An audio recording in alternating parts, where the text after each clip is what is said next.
So game one of the NFL season is in the books, and last night, very entertaining first half, second half not so much, although the Cowboys were game, and I was pretty surprised how they came out, and I guess that was going to be the focus because with the Micah Parsons deal and all the sourness that I'm sure in the city of Dallas and maybe the expectations, etc., going into Philadelphia, first game of the year, defending champs, raising the banner, etc., that they would not necessarily come out flat, but not play as inspired as they did, and I got to give it up. And what killed them are the mistakes.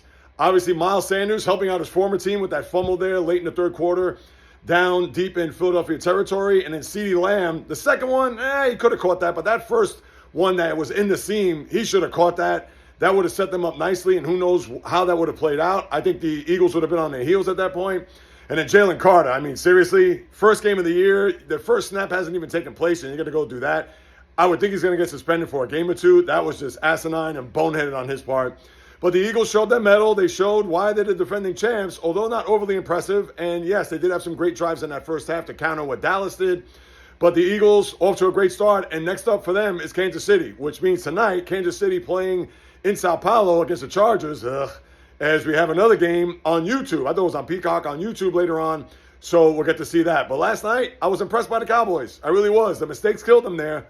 And that's typical Cowboys late in the game, especially over these last few years. And the Eagles fly high yet again.